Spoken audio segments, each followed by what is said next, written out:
বিসমিল্লাহির রহমানির রহিম। আসসালামু আলাইকুম। জনতা রান্নাঘর থেকে সবাইকে জানাচ্ছি শুভেচ্ছা। আশা করি সবাই ভালো আছেন। আজকে যে রেসিপিটি করবো সেটা হচ্ছে গরু কিংবা খাসির মাংসটা যদি ফ্রিজ অনেক দিন থেকে যায়, দেখা গেল যে অনেক দিন হয়ে গেছে, হয়তো বা কোনো কারণে খাওয়া হচ্ছে না বা যাই হোক, সেই মাংসটা কীভাবে রান্না করলে খুব টেস্টি হয় সেটাই আমি করব। আর সেজন্য এখানে দিয়ে দিচ্ছি কিছুটা তেল, আর এখানে কোয়ার্টার কাপ আছে রসুন কুচি, সেটা দিয়ে দিব। এই রসুন কুচিটা অবশ্যই একটু বেশি অবশ্যই দিতে হবে।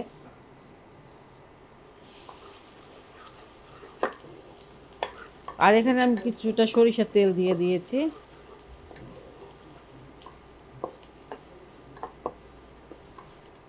হালকা একটু ভেজে নিয়েছি। আর এখানে পেঁয়াজটা দিয়ে দিচ্ছি এক বাটি।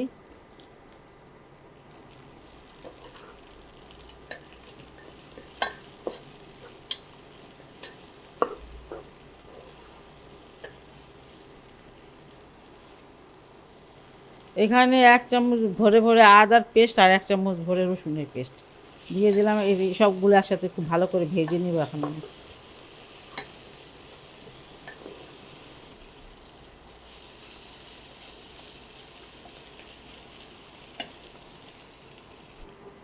আপনারা এখানে দেখতে পাচ্ছেন আমি আদা রসুনের পেস্ট, রসুন গ্রেট করে দিয়েছি, আর পেঁয়াজটা সুন্দর করে ভেজে নিয়েছি। আর এখানে একটু পানি দিয়ে দিব।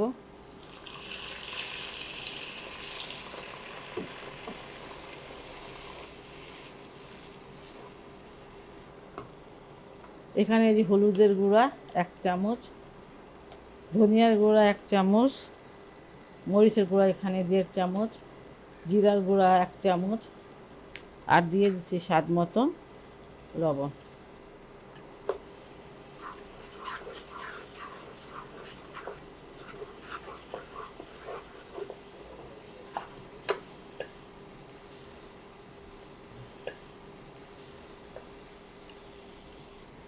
এখানে আমি 1 কেজি মতন মাংস নিয়েছি, আর এগুলো একটু ছোটো ছোটো করে পিস করে নিয়েছি। এখানে হাড়, তেল সব কিছু আছে।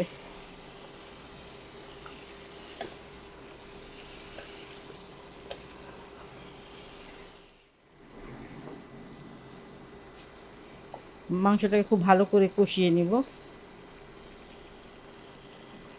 আপনারা অনেক সময় জিজ্ঞেস করেন যে আমি কোন মশলা ব্যবহার করি, আর আমি এখন দেখাচ্ছি আমি কোন মশলাটা ব্যবহার করি। এখানে হচ্ছে আদি ফুডের মশলাগুলো ব্যবহার করি।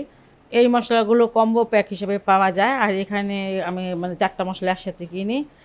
এখানে মরিচের গুঁড়া, হলুদের গুঁড়া, ধনিয়া এবং জিরার গুঁড়া, এগুলো সবগুলো হচ্ছে হাফ কেজি করে 500 গ্রাম। আর এই 500 গ্রাম করে মানে 4টা মশলার দাম পড়ে 1150 টাকা। এবং খুব ফ্রেশ, এবং আপনারা কালারটা দেখে বুঝতে পারবেন যে একদম ফ্রেশ মশলাগুলো। আমি আদি ফুডের পেজে লিঙ্কটা দিয়ে দিব, আপনারা ইচ্ছা করলে ওখান থেকে অর্ডার করে নিয়ে নিতে পারবেন। এখানে আমি 2 টেবিল চামচ টক দই নিয়েছি, আর নিয়েছি কোয়ার্টার কাপ বেরেস্তা, সেই বেরেস্তা যেটা মানে তেল ছাড়া করেছিলাম, সেই বেরেস্তাগুলো এখনও ভালো আছে। আর এখানে নিয়েছি 4টা কাজু বাদাম, আর হচ্ছে 5টা কাঠবাদাম। এগুলো সব একসাথে আমি এখন ব্লেন্ড করে নেব। এখানে আমি 250 থেকে 300 গ্রাম পানি দিয়েছি, আর পানি দিয়ে এটাকে ভালো করে কষিয়ে নিয়েছি। একটু সময় লাগবে কষাতে, কম হলে আধা ঘন্টা বা তার চেয়েও বেশি। যাই হোক, এটা মানে আরেকটু কষাবো আমি। আপনারা দেখতে পাচ্ছেন মানে এটা আমি একদম শুকিয়ে ফেলেছি। মোট 40 মিনিট এটাকে আমি রান্না করেছি। আর যখন তেলটা ছেড়ে দিবে কষাতে কষাতে, তখন এই তেলের মধ্যে আপনাকে 10 মিনিট একটু ভেজে নিতে হবে। আপনি অল্প আছে এটাকে 10 মিনিট মানে ভেজে নেবেন। এই যে এইভাবে দেখেন, আমি এটাকে ভেজে নিয়েছি মশলাগুলো মানে মাংসের গায়ে গায়ে। এখন এবার আমি পানি দিয়ে দিব। ভালো করে কষিয়ে নিলে পানিটা কম দিতে হয়। বিসমিল্লাহির রহমানির রহিম। মোট এখানে আমি 500 গ্রাম পানি দিয়ে দিলাম, এটা ফুটন্ত গরম পানি। এখানে আমি গরম মশলা দিয়ে দিয়েছি 4টা এলাচ দানা, ছোট্ট একটা তেজপাতা, আর এই যে 3টা এই যে দারচিনির স্টিক। আর সেই যে মশলাটা করেছিলাম সেটা দিয়ে দিচ্ছি।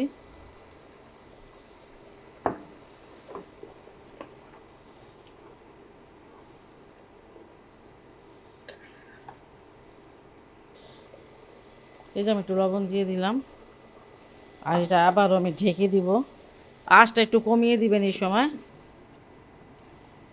আমি প্রায় 20 মিনিট পর আসলাম। এর মধ্যে আমি অবশ্যই নেড়ে দিয়েছি। আর তরকারিটা আমার এখন হয়ে গেছে। কটা কাঁচামরিচ দিয়ে দেবো, একটুখানি ভেঙে ভেঙে দিয়ে দেবো, এটা খুব ভালো একটা ফ্লেভার আসবে। তরকারিটা কিন্তু আমার হয়ে গেছে, চুলাটাকে আমি এখন বন্ধ করে দিব। আর এখানে ফ্রেশ পুদিনা পাতা আছে, আমি বাগান থেকে ছিঁড়ে নিয়ে আসলাম, সেটা একটু দিয়ে দিব।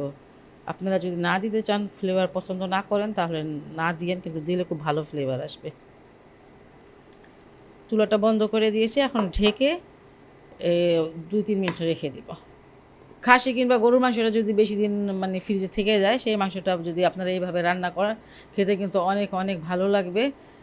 আর যদি আমার এই মানে রেসিপিটা আপনাদের কোনো উপকারে আসে বা ভালো লাগে, তাহলে অবশ্যই চ্যানেলকে লাইক কমেন্ট সাবস্ক্রাইব করবেন। ভালো থাকুন, সুস্থ থাকুন, নিরাপদে থাকুন, এই দোয়া করি। আল্লাহ হাফেজ।